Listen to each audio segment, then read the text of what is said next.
The moment my brother opened his mouth, I felt the familiar drop in my stomach, the warning that the night was about to turn against me just like it always did in this house.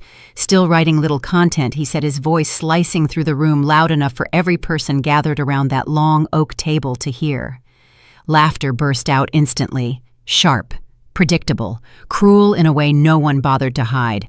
Silverware clattered, crystal chimed, the chandelier trembled like it was reacting to the tension itself. And I stayed frozen in my chair, quiet, rigid, holding myself together the way someone holds the last piece of something fragile, pretending the sting in my chest was nothing more than a passing breath. But beneath that stillness, something in me pressed harder against the walls I'd built, something ready to break open. I should have known the evening would tilt the moment I pulled into my parents' driveway. Their house in Mapleton Ridge had always looked staged white pillars, perfect wreaths, the kind of place photographed for holiday catalogs. I'd never felt at home inside it, only examined. Inside, dinner had already turned into the usual performance voices, raised opinions launched like fireworks. Dad dominated the table, Mom orbited like a hostess at a charity gala, and my siblings thrived under the warm glow of being exactly what the family valued. Then there was me. I hadn't even reached for the cranberry sauce when Ethan leaned back and launched the same tired insult for the 5th holiday in a row, still writing little content. The table reacted with rehearsed delight. Even Aunt Linda hid her smile behind her napkin, failing miserably. I lifted my water glass. "I'm still writing," I said. "Writing," Jenna echoed. "People still get paid for that," Ethan chimed in. "Barely." More laughter. Mom brushed my wrist. "Honey, maybe it's time to think about something more secure. You're 32. We worry." Dad exhaled in that heavy, disappointed way of his. "Your siblings are moving up. You're drifting." If they only knew. 8 years building something that would terrify men like my father if he understood the scale. 8 years of acquisitions negotiations, silent chess moves, while they treated me like a child scribbling in the margins. I stayed quiet, letting the old script run its course. Allison stepped in next. "My firm needs people to write marketing blurbs. I could help." "I don't write blurbs," I said. She winked. "Not yet." Laughter again. Not even creative laughter, just the mean kind people fall back on when cruelty becomes tradition. Inside something flared. Anger maybe, or exhaustion, or simply the truth trying to surface. My phone buzzed in my pocket once, twice, then, on repeat. Dad shook his head. "Who needs you on Thanksgiving, Lauren? That's why those jobs don't last." I excused myself before the buzzing became more ammunition. In the quiet hallway, the shift hit me. 7 missed calls from my CFO, 4 from PR, 9 from legal, 1 from Eli Rothwell, the CEO I had just bought out. My pulse sharpened. I tapped Eli's name. He answered immediately. "Lauren, it's out. The Journal published early." My breath caught. "How early?" 3 hours. You're the headline. They exposed the acquisition. They exposed you. You're everywhere." I closed my eyes. The $6.8 billion deal, my deal, the empire I built in silence. "And your family?" Eli asked. "They're about to find out." I hung up and opened the link. The headline glowed at me. A photograph taken years ago. My full name, the company I'd built from nothing, everything laid bare. Standing there in my parents' foyer, the silence cold under my heels, I felt something settle in me. Not fear. Don't panic. Something steadier. They'd spent years assuming my apartment meant failure. They had built an entire narrative about me, one where long days meant failure, and my silence proved I had nothing going on. They had no idea what those hours had actually bought or what that quiet had been hiding. They couldn't have been more wrong. The truth was in front of me now, loud, undeniable, and the weight of their assumptions finally slid off my shoulders. I drew in a slow breath, let it settle in my chest, and turned back toward the dining room. When I turned back toward the dining room, there was nothing unsteady about me. My breath held firm, my pulse calm, a kind of clarity settling into my bones. The room I had always walked into as a disappointment was about to meet the version of me they'd never imagined. I wasn't walking in as the version of Lauren they'd always talked over. I was stepping back into that room, ready to let reality speak for itself, ready or not, I stepped back into the dining room just as another wave of laughter faded, the kind that always felt a beat too proud of itself. Plates clattered, chairs shifted, and for a moment no one even noticed I'd returned. They were still talking about me, of course they were, but now it was in that smug, careless tone people use when they assume the target isn't nearby. Then Dad looked up. His knife stopped mid-air. Mom's smile froze. Ethan's grin faltered, like someone cut the power behind it. It was the phones. Every single person at that table had one buzzing in their pocket, purse, or palm, notifications popping like tiny explosions, heads lowered almost in sync screens, lighting their faces in cold white. And then, absolute silence. Jenna was the first to react. Her hand flew to her mouth, eyes huge, breath catching audibly. "Oh my God! Lauren!"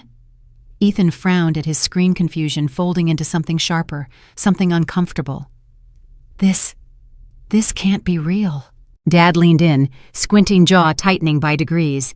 "This is a mistake. Someone's playing a joke." But even he didn't sound convinced. Mom's phone dropped onto her plate, splashing gravy across the tablecloth. Her voice trembled. "Lauren, honey, what is this?" I took the empty seat I'd abandoned minutes earlier, the same seat they'd mocked me from, and folded my hands calmly on the table. "It's exactly what it looks like." Ethan blinked at me for once, unable to summon a single joke. "So you own this thing, Bishop. Media Group." He said the name like it was written in a foreign language. "I built it," I corrected, keeping my voice even. 8 years, quietly, intentionally. Allison shook her head so hard her earrings tapped against her neck. "No way. You live in a rented apartment." I met her stare. A convenience, not a limitation. Dad's gaze snapped up. "Why didn't you tell us? We could have helped you." "Helped?" The word landed with a sting, but I stayed composed. "You would have redirected me," I said, "told me to aim smaller, to make safer choices, to get a real job. I didn't need that." Mom looked wounded. "We only wanted what was best for you." "Your version of best," I replied gently, "was never mine." Around us the atmosphere shifted like the room itself understood the dynamic had tilted and was trying to catch up. No one reached for their food anymore. No one joked.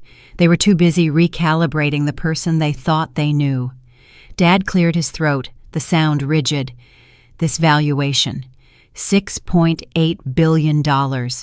That can't be accurate. It's already on the markets," I said. After-hours trading pushed it higher. Ethan rubbed a hand over his face. "So, you're some kind of CEO now?" I didn't bother answering. The news had done that for me. Jenna leaned in, whispering, like she was afraid the walls would hear. "Is this why you always disappeared early from holidays? Why did you never talk about work?" "Yes." "Is this why you were always on your phone?" "Yes." "Is this why Dad cut her off?" "Enough." He turned to me. "We deserve an explanation." The entitlement in his tone should have bothered me. It didn't. Not anymore. "You never listened when I tried to explain," I said, so I stopped trying. Ethan scoffed, reflex more than conviction. "Come on, Laure. If you were doing something like this, we would have noticed. You don't notice what you don't respect." His mouth snapped shut. Mom reached for my hand, then hesitated midair, as if unsure she still had permission to touch me. "We didn't know," she whispered. "We truly didn't." "I know," I said softly. "That was part of the problem." The room held its breath.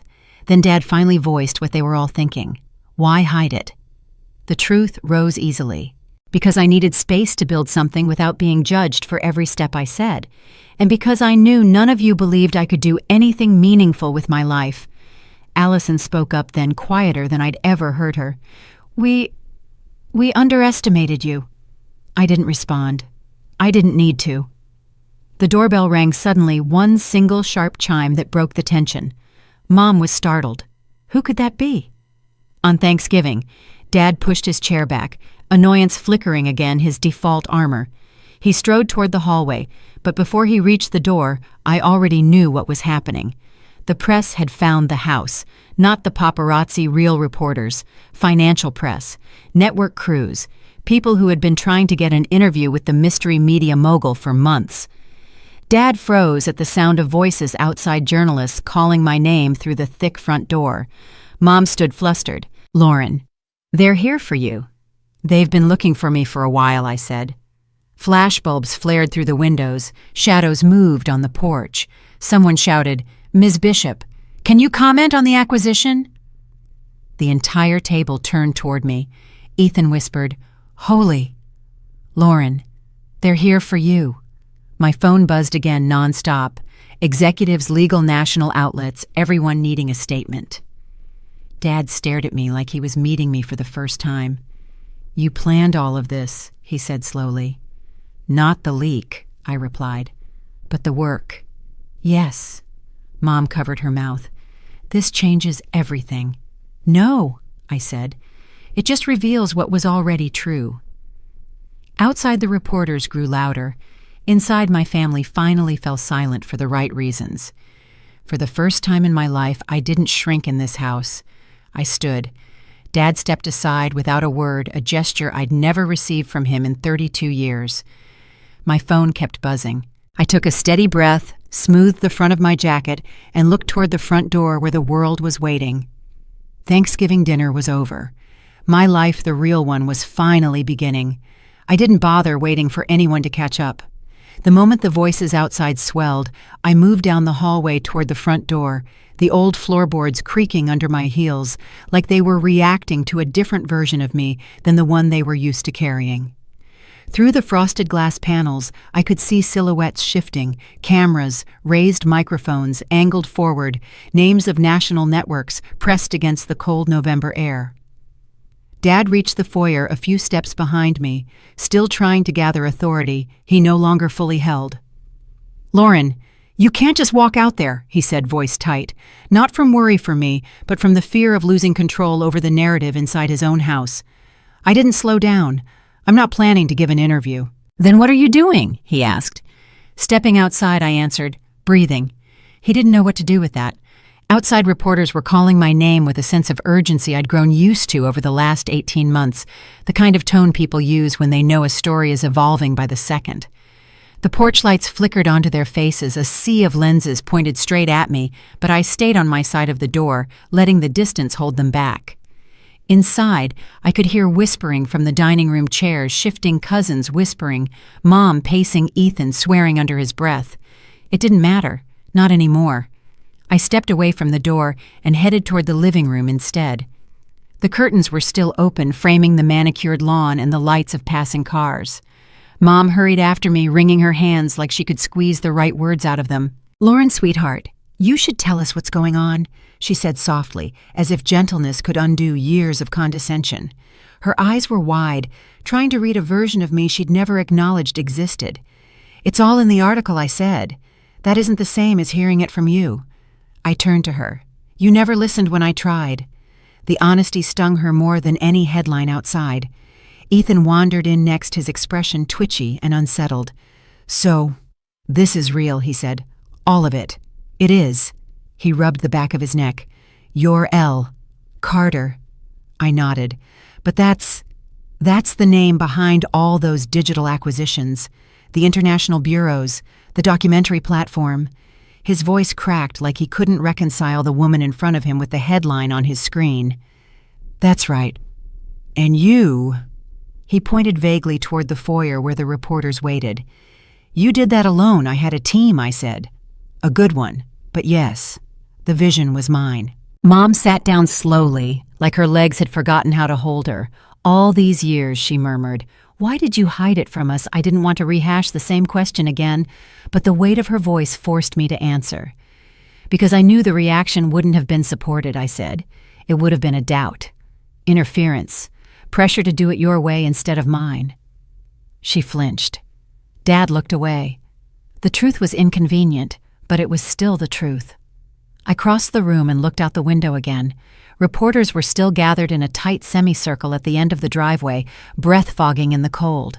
Someone had already gone live on social media, their phone pointed toward the house. The world was waiting, and my family still didn't know how many secrets they'd missed.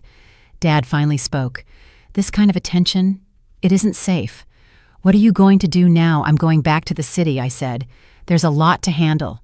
You shouldn't go alone, Mom insisted, rising to her feet. Let your father drive you. I gave a small, almost amused exhale. That won't be necessary. Security is already on the way. Dad's head snapped up. Security, I checked my phone. They should be pulling in any minute. As if on cue, headlights approached, sleek black, unmistakably corporate. A moment later, 2 private security escorts stepped out, scanning the property like they'd rehearsed it. They moved with purpose, professionalism, and zero hesitation. Mom brought a hand to her mouth. Lauren, you have security teams part of the job. Dad's eyebrows shot up. This is significant. It's been significant for a long time, I said. You just didn't see it. The house fell quiet. Not the awkward quiet that filled childhood dinners, but something heavier, recognition maybe, or the realization that the roles they'd always assigned me were suddenly irrelevant. I checked the time.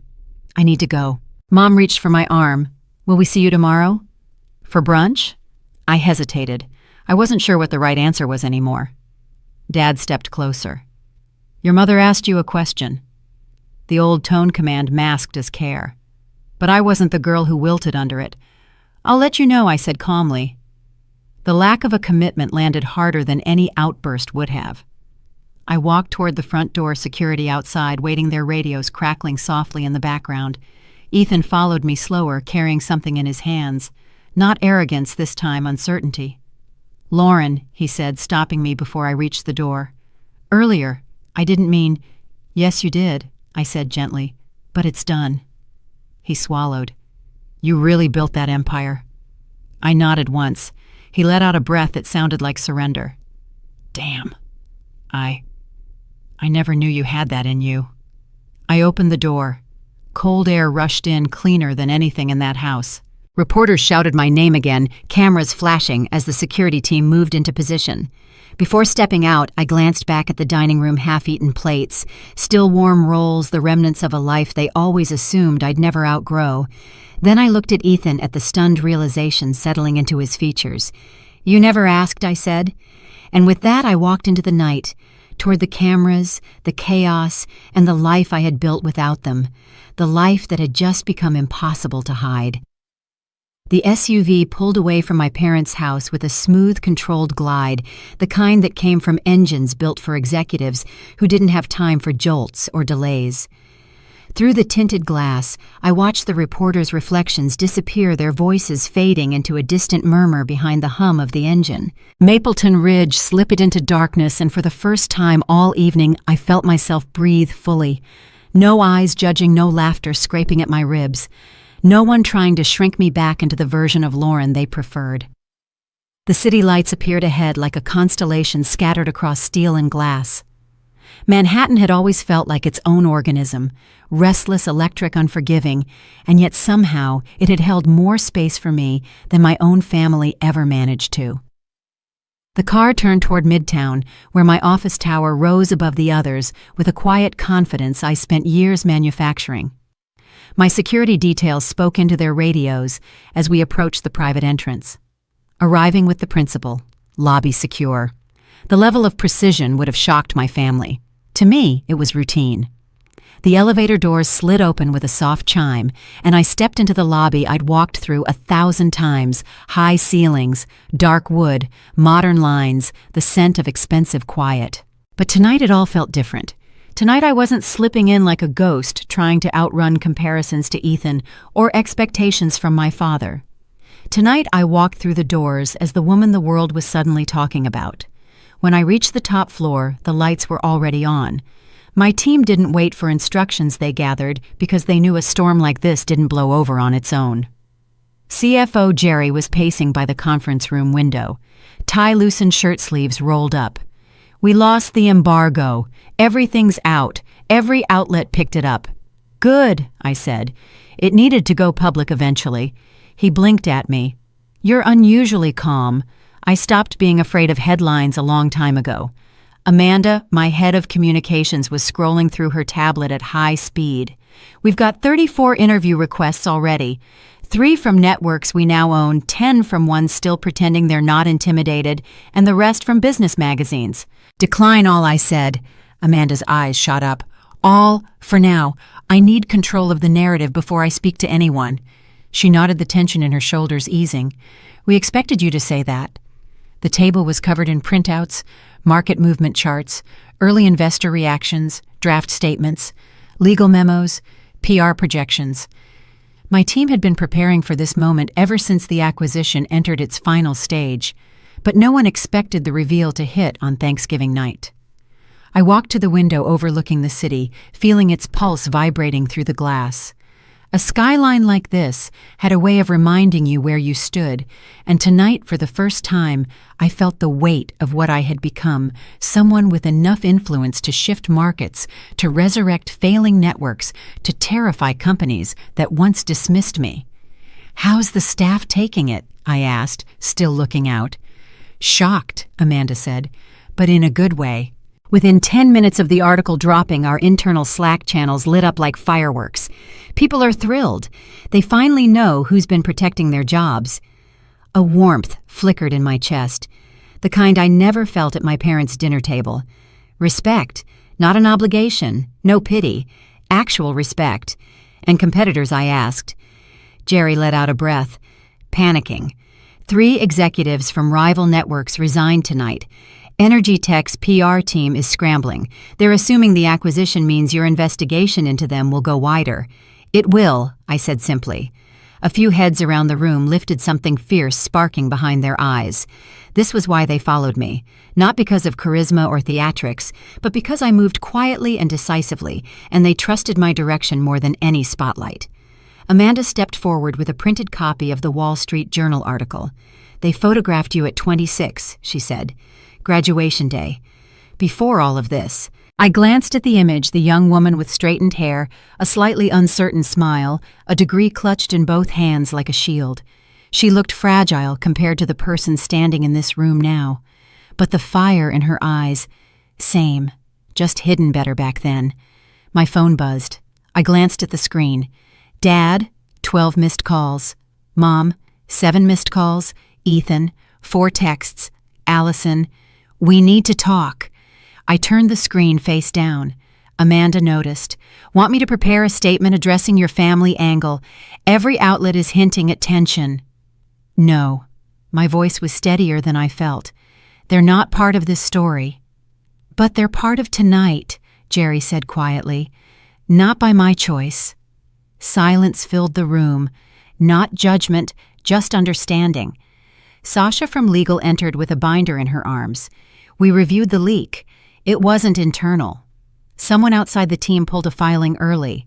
Possibly an analyst tipped off the journal. I nodded. "We'll deal with it. For now, focus on stabilizing the markets." Another buzz from my phone. Another call from home. My jaw tightened. "I need 10 minutes, I told the room. They dispersed without question, giving me space. I stepped onto the private balcony adjoining my office. The night air wrapped around me, cold, brisk, sharp enough to clear the noise still stuck in my head from Mapleton Ridge. Below me, the city stretched wide and endless, moving fast, refusing to pause for anyone's discomfort. It felt like the opposite of home, unforgiving, impatient, but it also never asked me to shrink. My reflection caught in the glass door, older, harder, steadier than the girl who'd spent years trying not to make waves at the holiday table. The phone buzzed again. This time I answered. Mom's voice broke through, immediately shaken. "Lauren, please call back. We're confused. We're scared. We don't understand any of this." I closed my eyes for a beat. "You never wanted to," I said gently. There was silence on her end, the kind filled with things she didn't know how to say. "Sweetheart," she whispered, "just tell us what happens now." I looked out at the city, at my networks, at everything I'd built. What happens now? Stepping into this new reality felt like crossing a line I could never cross. The battles ahead were already taking shape, sharp enough to taste in the cold air. And whatever version of my life existed before tonight had dissolved for good. "I'll let you know," I told her. Then I hung up, slipped the phone into my pocket, and walked back inside toward the room of people who actually believed in me, toward the empire that needed me alert, toward the future that didn't care about Mapleton Ridge or its narrow expectations. Thanksgiving was over. War season was starting. By the time the sun pushed over the skyline the next morning, I was already wide awake in my office, sitting barefoot on the couch with a cup of coffee going cold in my hands. Sleep hadn't bothered trying to find me. Adrenaline had kept me upright. Memory kept me company. Because as soon as the headlines broke, as soon as the world started connecting my name to Bishop Media Group, every piece of the past I'd buried began rising to the surface, like it had only been waiting for the right moment. Cole was the first ghost that showed up. The quiet of the early morning made it too easy to hear echoes, his voice calm in a way that always felt just slightly rehearsed, his questions disguised as concern, the way he'd tilt his head when he wanted to nudge me in a direction that served him more than me. I rubbed my temples, staring at the soft glow of the skyline as I remembered the first time he told me he believed in my writing, how flattering it had felt back then, how dangerous it had turned out to be. He was the one who insisted on helping me edit my early drafts as a loving fiancé, all while planting little doubts about my abilities. He was the one who coached me on how to sell myself better, then smiled when I dimmed my ambitions to keep the peace. And he was the one who swore he wanted a partner, yet acted like he deserved an assistant. I should have seen it sooner. But I was younger then, too willing to assume manipulation sounded like guidance. The darkest memory came back with full force the night I discovered the resume he'd rewritten for me behind my back. Sections erased, achievements moved, titles softened. You don't want to intimidate hiring managers, he told me, like he was doing me a favor. He was exactly the kind of man who'd thrive in my family, exactly the kind of man I built my empire to never need again. A knock pulled me briefly out of the past. Amanda peeked in. The full press list is updated. Investors want to schedule calls. Staff wants direction for the internal town hall. Give me 10 minutes, I said. She nodded and left, and the door clicked shut again, sealing me back in the quiet that demanded old truths be faced. Because tonight wasn't just about my family finding out who I'd become. It was about them realizing who I'd had to leave behind to get here. Dad never believed in writing unless it could secure a board seat. Mom valued social appearances over integrity. Ethan cared only for anything that boosted his image. Allison needed status the way other people needed oxygen. And Cole, he studied my family like a blueprint. He knew exactly which buttons to press to earn their approval before the engagement. He knew the rules, the postures, the tone, even the tempo of conversation they admired. He could have slipped into their world effortlessly. But me, I was too busy trying to carve out a place in a different one. The worst part of remembering Cole wasn't the manipulation itself. It was how close I came to settling, because I'd been taught settling was safe, predictable, acceptable. He treated my ideas like stepping stones, supporting them only when he saw a way to attach his name to the outcome. And when it came to my work, his interest never reached beyond irritation. The only thing he ever wanted to know was how long it would pull me away from standing beside him at his work events. And on the night I ended the engagement, he said the quiet part out loud. "You're not meant for big ambitions, Lauren. You don't have the temperament for it." The memory made something low in my stomach twist, but not from hurt anymore, from disbelief at how thoroughly I'd outgrown him. My phone buzzed a message from my private investigator, Lowell, the only man I'd trusted during those years, the one who helped confirm that Cole wasn't simply insecure. He was strategically aligning himself to marry into a richer branch of my family if things with me didn't work out. On the screen, Lowell saw the news. "Congratulations. And FYI, Cole tried to pull your old resume from his cloud storage last night. Thought you'd want to know." I exhaled a slow breath. Of course he had. It was surreal realizing that even people from my past were scrambling, now adjusting their stories, trying to erase their fingerprints before the world connected dots they didn't want connected. I typed back, "Thank you. Keep monitoring."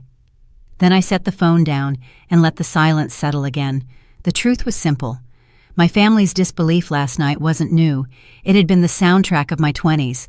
They shaped a version of Lauren that never existed, timid, underachieving, fragile, and expected me to stay where they placed me.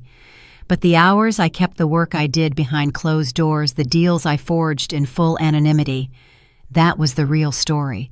The Bishop family had crafted a narrative for me, and I had rewritten it in silence. The office door opened again, this time Jerry holding a stack of documents and an expression that meant we had a lot to cover. "Are you ready?" he asked. I stood smoothing my jacket. More than ready. As we stepped into the conference room where the team was waiting, the memories of my family's voices faded behind me, not gone, but distant. Like echoes in a house I no longer lived in. For the first time, I didn't feel the need to run from the past. I'd outbuilt it. And now, it was time to turn all that work outward toward the networks I'd saved, the industry I intended to reshape, and the people who finally believed in the version of me I'd always known was real. The internal town hall was scheduled for 9 in the morning, but by 8:30, the entire newsroom floor was already buzzing. Producers crowding around monitors, editors flipping through early reports, junior staff whispering in clusters as though the walls themselves might be listening. The reveal of my identity had pulled everyone into a current none of them expected, and I could feel the charge in the air the moment the elevator doors opened. Amanda caught up with me halfway to the conference room. Every seat's taken. People are standing along the back wall.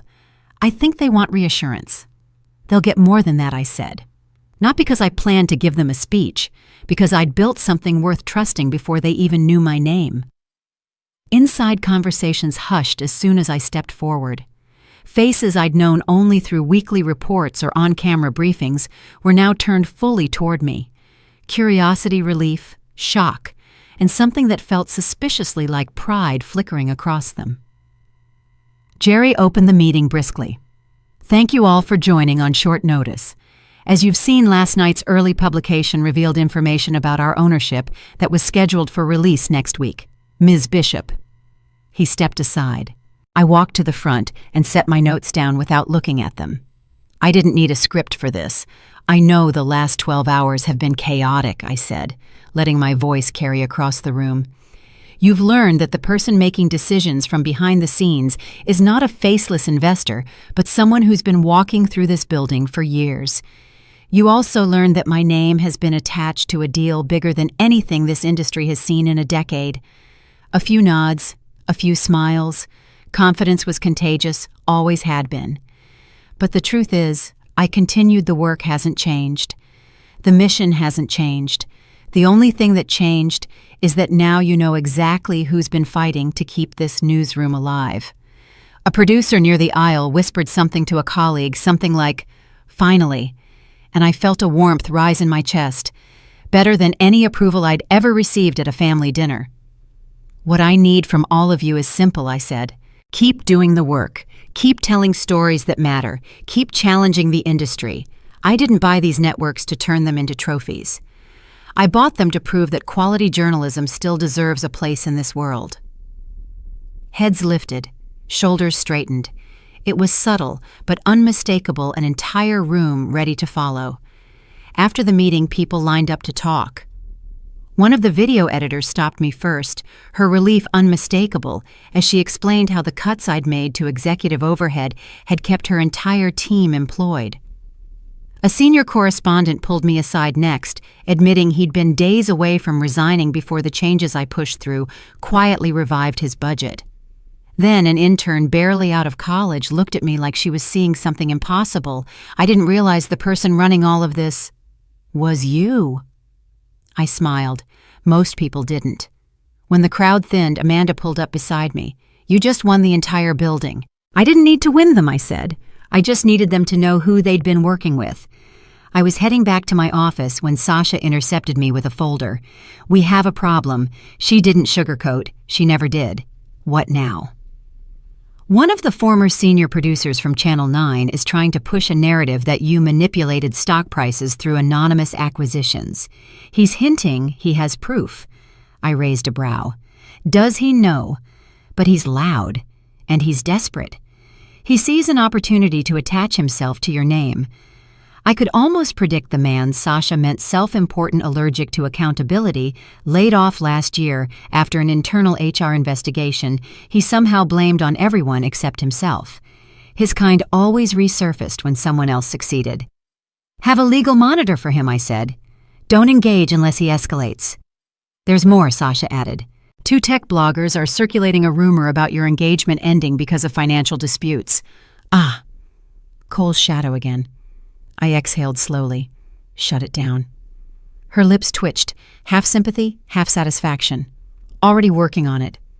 When she walked away, I leaned my palms against my office counter. My reflection stared back from the darkened glass, steady, composed, but undeniably tired. The past had a way of clawing at the present when you least expected it. Not an hour passed before Lowell called. He didn't bother with pleasantries. You should know, he said, someone reached out to me this morning asking for dirt on you. Anonymous email. No signature. Let me guess, I said they want proof I'm not qualified. They want anything that makes you look fragile. I resisted the urge to laugh. Of all the things I was fragile wasn't one. They won't find what they're looking for, I said. They won't, he agreed, but they're trying. I can keep digging if you want. Do that. When I hung up, my phone buzzed again this time from an unknown number. I ignored it. 5 seconds later, a voicemail popped up, and even before I hit play, I knew. Cole. His voice came through artificially calm. Lauren, congratulations on your big moment. I think we should talk. There are things the media doesn't need to know. Call me back. I stared at the wall, a cold clarity settling deep in my stomach. This was why people like him panicked. When you outgrow the narrative they built for you, they scramble to rewrite it. But he wasn't the only one rattled. Minutes later, Ethan texted, "We need to meet. Dad's losing it. Call ASAP." Then Allison. "Mom wants answers. You owe her that much." Then Dad himself. "We expect you here tonight. Bring clarity." Clarity. The irony almost made me smile. By the time the texts started rolling in from Mapleton Ridge, the message behind them was obvious. They weren't just asking questions. They were scrambling for proximity, suddenly eager for the access they once dismissed and grasping for a relationship they'd never invested in until now. Amanda poked her head into the office again. "Press is calming down," she said, "but the personal angle is getting traction. People are curious about your family dynamics. Tell them it's irrelevant," I said. "Will that hold?" "It will, if I say so." She nodded, then left me alone with the city buzzing outside the glass. I sank onto the edge of my desk, letting the weight of the morning settle. My family wanted control. The media wanted a story.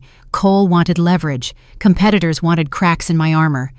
And I wanted one thing, to run this empire without the ghosts of Mapleton Ridge clawing at my every move. But ghosts had a habit of showing up when you least expected them, and today they were lining up at the door. By the time evening rolled in, Manhattan had taken on that steel-blue glow it always wore before storms. Quiet, expectant, full of pressure, waiting to break. I was still in my office jacket off hair pinned back, trying to finish a round of investor calls, when my phone buzzed again, this time with a message from Ethan. "Dinner. 8 o'clock. Dad says it's mandatory." Mandatory. The word alone carried every memory I'd tried to outgrow. I stared at the message for a long moment, knowing exactly what the invitation was. It wasn't an attempt to make peace, and it definitely wasn't remorse, just control wrapped in concern. But avoiding them would only sharpen the narrative they were already spinning for themselves, so I sent a reply, "Fine. 1 hour. No more." I arrived at the restaurant just after 8, escorted by security through a side entrance. The room they'd chosen was private dim lights, dark wood, the kind of place my father always favored, because it made him feel like a king holding court. He was already seated at the head of the table. Of course he was. Mom sat to his right, Allison to his left. Ethan paced near the window, checking his watch, like he had somewhere more important to be. Their quiet conversations died the moment I walked in, and suddenly the room felt too still. Dad cleared his throat posture stiff. "Lauren." "Dad."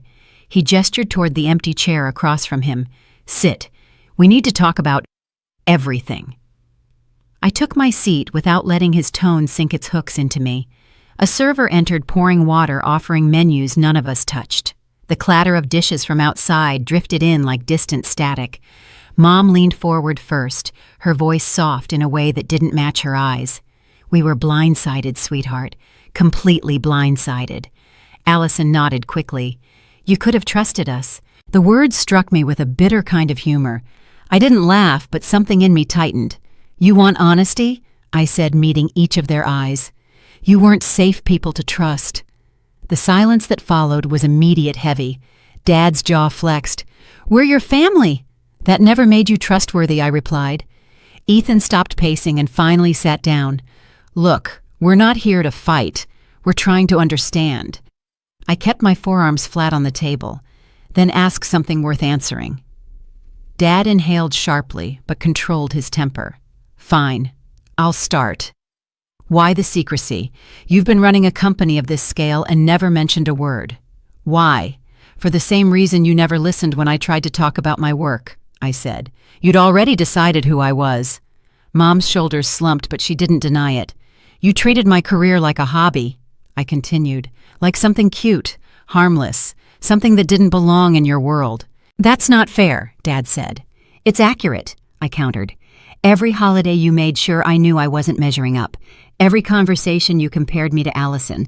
Every time I mentioned a story or a project you dismissed it as noise. Allison flinched. I didn't know you felt that way. You didn't try to know. The server arrived with entrees none of us had ordered, Dad waving him away as if the interruption personally offended him. Once the door closed, he leaned forward. Regardless of past misunderstandings, there are consequences to what's happening now. You're in the spotlight. That comes with risk. I'm aware. Then act like it, he snapped. Ethan stepped in quickly. Dad, no. Dad held up a hand. She needs to understand the position she's put herself in. I met his stare without blinking. The only position I'm in is the one I built. He exhaled through his nose, trying to regain control. Let's stay practical.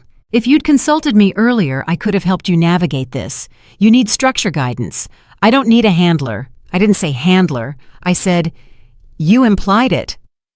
The tension sharpened, slicing the room into two sides, the version of me they were comfortable with, and the version sitting in front of them now. Mom tried to soften the edges. We're worried, sweetheart. The press is digging through your past. People are asking questions. They do that for every CEO, but not every CEO has a family. People are watching this closely, Allison said. We need to be careful, too. There it was, the truth beneath the concern. You're afraid of how this reflects on you, I said quietly. Allison looked away. Mom swallowed. Dad said nothing. The air screw tight. I get it, I continued, but your reputation is not my responsibility. It never was. Dad finally broke. We raised you. We gave you everything. You gave me rules, I said. You gave me pressure. You gave me a script to follow, but you never gave me respect. The words hit him harder than I expected. His expression flickered anger, then disbelief, then something like shame quickly hidden. Ethan leaned forward, voice low. Lauren, we didn't know what you were building. You didn't want to know. No, that's not... You didn't ask. Ethan fell silent. I sat back. All of this, I said, motioning vaguely toward the world outside the restaurant, happened because I stopped seeking your permission. Mom's eyes glistened. We just want to be part of your life. You were part of the version you preferred, I said. Not the real one. The room held its breath. Dad straightened his cufflinks, a gesture he used when he wanted to move a conversation where he felt stronger. Well, he said slowly, if we can't change the past, we can at least fix the future. We should consider presenting a unified front, publicly. I stared at him. A statement? A family image, he corrected. It would stabilize things, protect all of us. There it was, his real angle. Protect the bishop's name, I said. His lack of denial was answer enough. I shook my head. I'm not packaging my family for PR optics. Lauren, no. The finality in my voice froze everyone. I stood. We're done here. Mom rose too. Please don't leave like this. I came, I said. I listened. But I'm not bending myself back into the shape this family prefers. Not again. I stepped away from the table toward the door where my security waited. Before leaving, I looked back at Dad's rigid posture, Allison's discomfort, Mom's pleading eyes, Ethan's uncertainty. For the first time, none of it pulled at me. I don't owe you a version of me that no longer exists, I said. and then I left the door closing behind me with a quiet final click. Cole showed up exactly when I expected him to, late enough to look unbothered, early enough to make it seem intentional. I found him waiting outside my building the next morning, leaning against the stone column near the private entrance, as if he belonged in spaces built for power he never actually held. The moment he saw me, he straightened, smoothing his jacket like he was prepping for an audience. "Lauren," he said, giving me that practiced half smile I once mistook for sincerity. "You've been busy." I didn't slow my pace. "You shouldn't be here." "That's not true," he replied, falling into step beside me. "We have unfinished business." My security team moved subtly closer, but I signaled them to hold. I wanted to hear what he thought he still had to say. He took a breath tone, shifting into a version of concerned familiarity he'd perfected years ago. "The press is digging. They're speculating about your personal life, about us."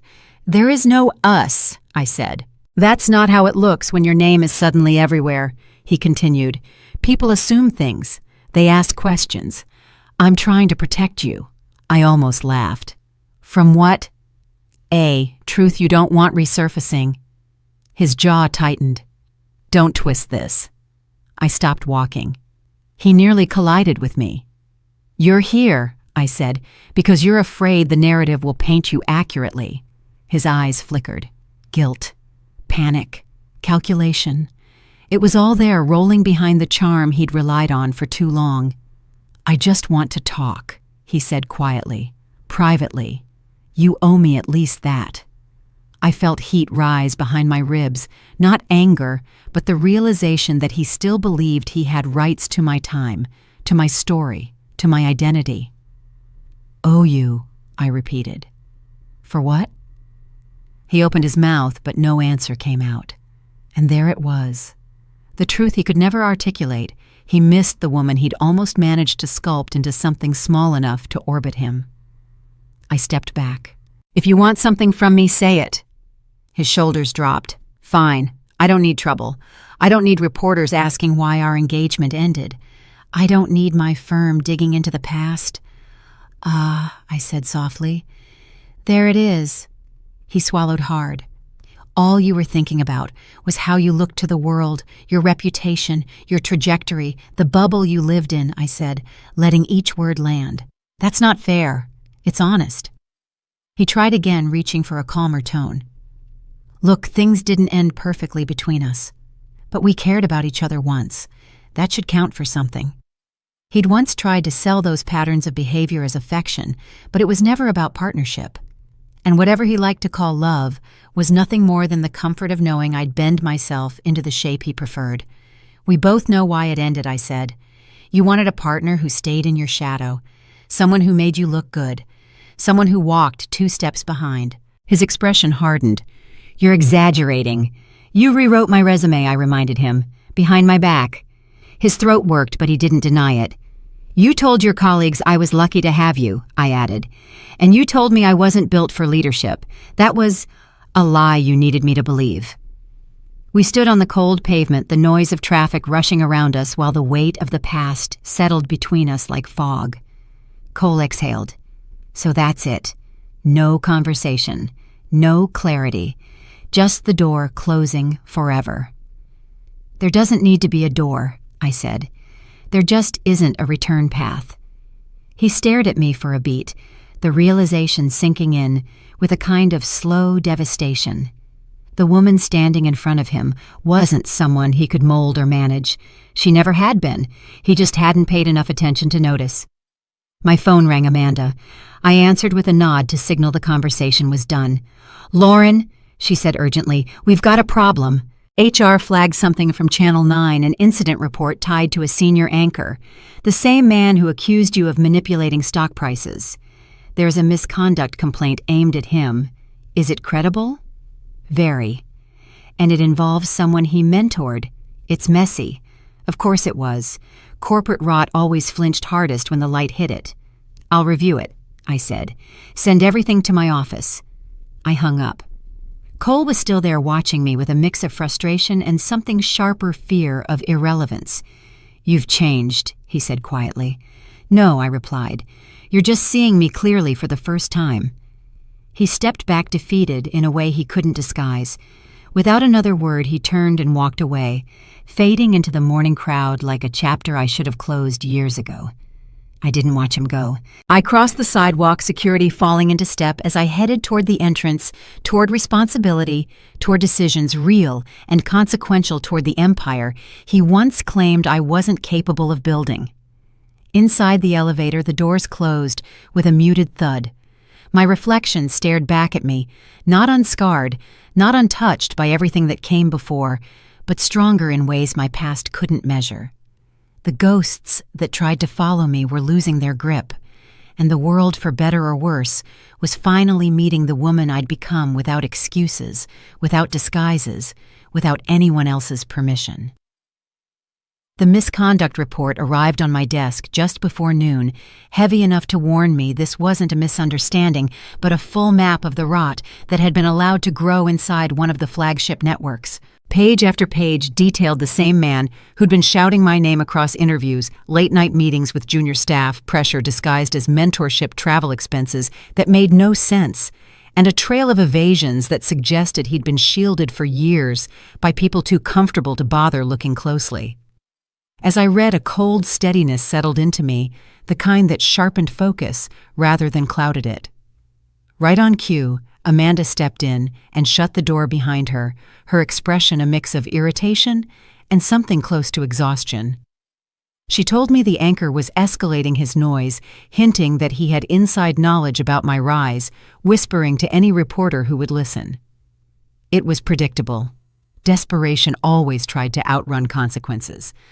I told her I wasn't concerned about his claims, and she nodded because she already knew the truth was on my side, not his. We discussed the risk of fallout, the media temperature, the internal morale, and she agreed we needed to get ahead of this before rumors hardened into assumptions. She left just as Jerry appeared in her place, looking uneasy in a way I didn't often see. He explained that the front desk had forwarded a call from Ethan to him by mistake, and that my brother wanted an urgent meeting on behalf of my father. They had come to the building and were parked in the lobby, waiting for me to appear like I was still the daughter who could be summoned with a tone of voice. I told him they weren't to be let past security and that they could wait as long as they liked. Dad's urgency was never about me, it was always about appearances. I returned to the folder reviewing fraudulent reimbursements tied to the same anchor and a producer he'd repeatedly mentored, the kind of pattern that no one had bothered to confront until it fell in my lap with the acquisition. What was documented here wasn't a minor breach. It was the blueprint of a culture that had rotted from the inside. Before I could get deeper, my phone rang. Security patched Ethan through after I instructed them to do it just this once. His voice came in hot, frustrated, already brimming with entitlement. He insisted the family needed answers, claimed the press coverage was hurting all of them, and argued that my new position brought unwanted attention to the bishop's name. Every sentence confirmed what I already knew. Their panic wasn't rooted in concern for me, but fear that my autonomy was finally bigger than their control. I reminded him that their discomfort wasn't my responsibility, and when he tried to spin it as familial loyalty, I ended the call cleanly. Before blocking the lobby line, I immediately called my board chairman. I need an emergency session scheduled for tomorrow morning. We're releasing the full internal audit timeline on Channel 9's finances. I want the documents prepared now. A short while later, Sasha arrived with a tablet full of cross-reference data tying the misconduct case to a separate internal audit from last year. That audit had flagged inconsistencies in expense reports, unapproved travel, and off-the-record payments routed through personal accounts. The puzzle pieces clicked with a disturbing precision. This wasn't just a predatory workplace dynamic. It was a hybrid of fraud and abuse that had lived comfortably inside a network too fractured to hold anyone accountable. I instructed her to gather every shred of documentation so we could proceed with a full investigation. She left with a sharp nod, already moving faster than I'd asked. I turned back to my desk, tapping the surface with a pen. The weight of responsibility pressed deeper into my thoughts, not a burden, but a recognition. I hadn't acquired these networks to preserve the old flaws that killed trust from the inside out. Taking ownership meant reclaiming the integrity that should have guided them all along, even if it meant ripping up entire systems that people had grown comfortable hiding behind. This was the real core of the job, and honestly, the part I had always been built for, the point at which a leader chooses whether to ignore the ugliness or drag it into daylight. My decision was already made. The network belonged to me, and whatever damage sat at its foundation was mine to confront and reconstruct. The building had emptied out by the time I wrapped the final call with legal, but I wasn't ready to leave. My desk was covered in the pieces of the fraud case, the misconduct statements, and a preliminary financial map that showed exactly how long the network had been quietly bleeding under people who called themselves leaders. My eyes felt dry, my back stiff, yet my mind sharpened with each connection I uncovered, because once the patterns emerged, everything else snapped into its place with brutal clarity. I could see exactly who benefited, who stayed quiet, and who allowed the damage to grow because they didn't want trouble in their lap. Just as I reached for another folder, my phone lit up with a call from a number I didn't recognize, and I ignored it, assuming it was another reporter fishing for a quote. When it rang again, my curiosity crept in. The timing was too pointed to be accidental. I answered, and Lowell's voice came through low and tense, in a way that made my shoulders brace. He told me the anchor we were investigating had ties to a smaller digital outlet that was preparing a hit piece aimed at me, a sloppy mix of personal speculation and half-truths stitched together in the hope of framing me as vindictive or unprepared for power. He explained that the outlet had been fed selective information, the kind only accessible to someone internal, and that the goal was to paint the investigation as a personal vendetta rather than a necessary reckoning. For a moment, irritation edged in, not because I was afraid of the story, but because it was the oldest tactic in the book. When men in threatened positions realize the truth is about to corner them, they reach for mud. And when mud doesn't work, they reach for fear.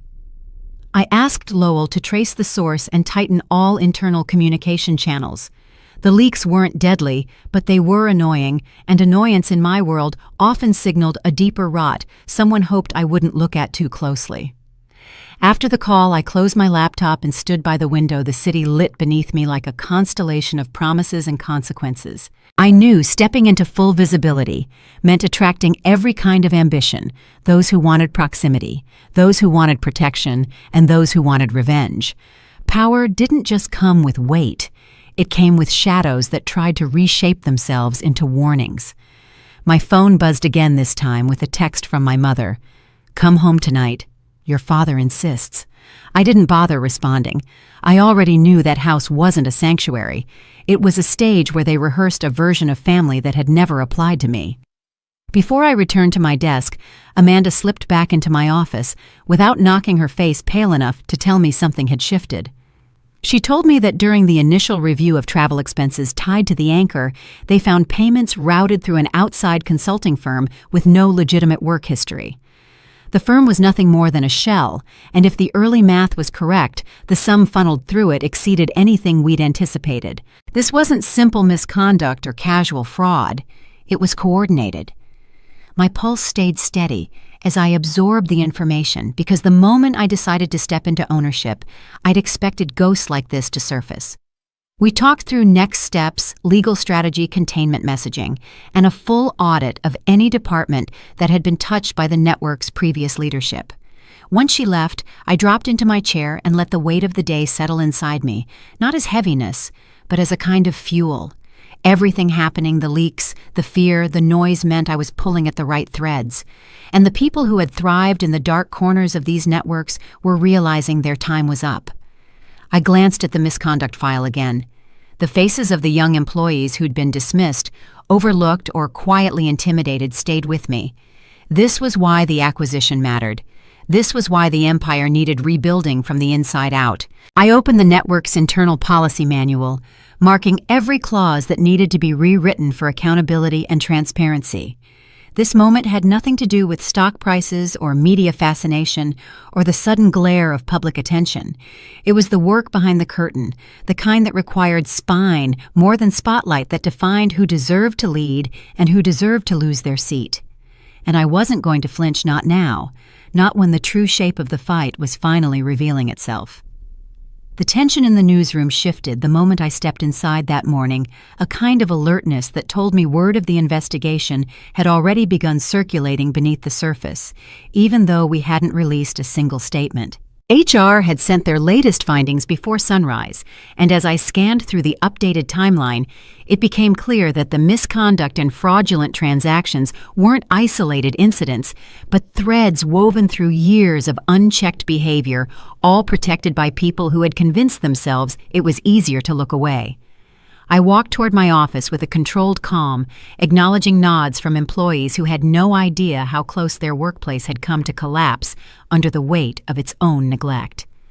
Amanda was waiting at my door, holding a file so thick it barely stayed closed, and she started talking the moment we were alone, explaining how the shell corporation we'd identified wasn't just a hiding place for expenses, but a funnel into personal accounts tied directly to the anchor and two producers. She said the irregularities stretched back nearly 5 years, masked under vague budget codes that only someone high enough in the hierarchy could manipulate. I absorbed each detail carefully, feeling the pieces lock into place like a puzzle that had been waiting for someone to bother assembling it. Before I could respond, security contacted me to report that my father had returned to the lobby, insisting he had a scheduled meeting with me that didn't exist. I instructed them to keep him where he was, and the moment the line disconnected, Amanda gave me a look that held equal parts sympathy and frustration. I told her to proceed with full documentation for legal review and to prepare a briefing for the board.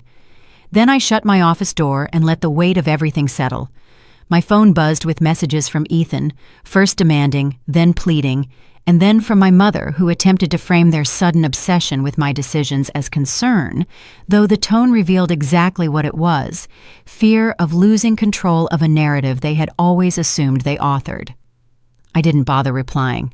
Instead, I opened the misconduct file again and read through the employee statements, the kind written with shaky restraint by people who had convinced themselves no one would ever care enough to act. Their words forced me to acknowledge that whatever chaos the acquisition brought into my personal life, the work itself mattered more than any temporary discomfort. These employees deserved a leader who confronted the truth without turning away. Halfway through my review, Sasha arrived with information that pushed the situation into an even darker territory. One of the producers implicated had attempted to erase his involvement by deleting internal communications, but the digital forensics team recovered enough fragments to confirm he had been coordinating with the anchor to redirect department funds into their shell firm. She warned me that both men were likely preparing to claim retaliation publicly and might even try to position themselves as victims of a new CEO flexing power. I reminded her that truth didn't require theatrics, it required endurance. She left to begin the next stage of the audit, and I returned to the window, taking in the reflection, staring back, steady, measured, unwilling to bend. The knock on my door this time belonged not to my staff, but to security, informing me that my father was refusing to leave the building unless he spoke to me. I didn't raise my voice. I simply instructed them to escort him to a small conference room upstairs where I would meet him on my terms, not his.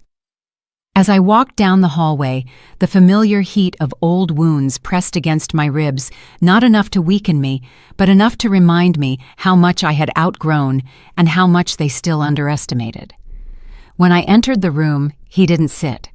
He stood like a man accustomed to commanding attention, insisting that the family's reputation was being jeopardized by narratives he didn't approve of. He spoke of optics of responsibility of legacy, and he spilled every word with the assumption that I would fold under the sheer force of his expectations. I let him speak because interrupting him would have been pointless.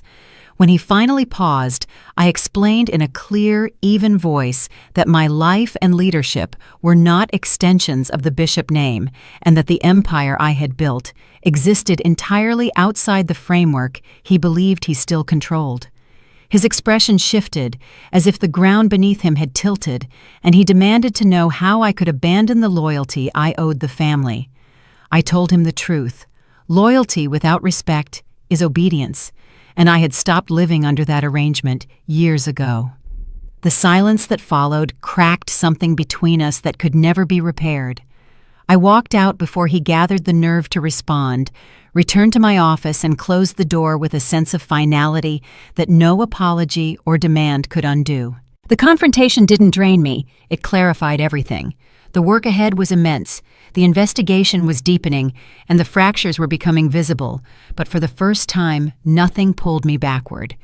The collision that had been building for years had finally happened, and I was the only one left standing on the right side of it. The day the board approved the full release of the investigation felt like the world inhaled at once the kind of collective breath that marks the moment before a truth finally breaks into the open. And as I walked through the lobby, surrounded by the hum of reporters gathering outside, I felt a steadiness running through me deeper than anything my past had ever shaken. The official statement went out at 9 a.m, sharp every detail of the fraud, every layer of the misconduct, every point of failure left behind by the old leadership laid out with a clarity that didn't bend for anyone's comfort. I watched the newsroom react in real time. People standing taller, talking faster, understanding exactly what had been happening beneath their feet for years. And when the anchor who had spent the last week whispering about me was publicly named in the documents, his carefully constructed facade collapsed in a matter of minutes. Legal escorted him out through a side entrance to avoid cameras, but even from the 15th floor I could feel the shift ripple across the building like a storm finally releasing its pressure. Employees who had once avoided eye contact with me now met my gaze as if they had found something solid to hold on to. The corridors were filled with a kind of energy that didn't depend on fear or hierarchy. It came from relief from witnessing accountability in an industry that had gone numb from the lack of it. While they processed the news, my phone buzzed relentlessly. Board members acknowledging the decisive outcome, journalists requesting statements I had no intention of giving, and messages from people I hadn't spoken to in years suddenly resurfacing as if they had always been waiting in my corner. And buried among them were dozens of texts from my family, each more frantic than the last, asking me to clarify, to coordinate, to present a united front. I ignored every single one. They had spent years dismissing my work as insignificant thinking. My quiet meant stagnation, believing my independence was immaturity rather than strategy. Now that the world recognized the scale of what I had built, they weren't reaching out to understand. I could feel it in the tone of every message they were reaching for relevance. I didn't answer because the truth didn't need my defense. It stood exactly where it needed to, publicly, unmistakably, and without them. Around midday, Amanda brought me a printout of the network's early financial projections after the release. The numbers were already shifting upward, stability returning faster than any analyst expected. She pointed out that advertiser confidence had doubled within hours, that viewership across digital platforms had surged following the transparency announcement, and that employee retention metrics spiked for the first time in 3 years. I listened quietly, taking in the confirmation of everything I had worked toward in the shadows, and for the first time since the acquisition became public, I felt something like ease settle behind my ribs. Not triumph, not vindication. Something deeper, peace earned, not given. As the afternoon stretched on, I stepped into the newsroom for the first time since the announcement. The entire floor fell into a hush, not out of fear, but out of awareness. And as I walked through the aisles, faces turned toward me with expressions that carried a weight I hadn't expected: respect. A senior editor approached first, telling me she hadn't seen morale this strong since her early career. A young journalist said he finally believed the place had a future. An administrative assistant began to cry as she thanked me for bringing light into rooms that had been dark for too long. Their words didn't inflate me, they anchored me. They reminded me why I had built all of this in the first place. Not for the headlines, not for status, but for the work and the people whose careers had been hanging on a thread long before I arrived. And in those moments, I felt the last remnants of my family's old judgment fall away. Their voices, once so loud inside my head, had faded into nothing but distant echoes of expectations that were never mine to carry. As the day neared its end, I returned to my office and closed the door behind me, letting the quiet wrap around everything that had happened. My reflection in the window didn't look like the girl they once pitied at holiday dinners, nor the woman they assumed lived small because she lacked the ambition they valued. What stared back was someone I had fought to become, someone who built her own shape, her own pace, her own world. I knew the road ahead would still be complicated, that power never came without resistance, that the past didn't disappear just because I stopped letting it steer me. But for the first time, I felt completely aligned with the life I was living. No disguises, no shrinking, not abiding by standards I never agreed to. Just the truth standing in full view, impossible to rewrite. And as I shut down my computer, gathered my coat, and stepped toward the elevator, I felt a quiet rise in my chest, a reminder that every story I had ever written, every risk I had ever taken, every moment I stayed silent while they laughed, had led exactly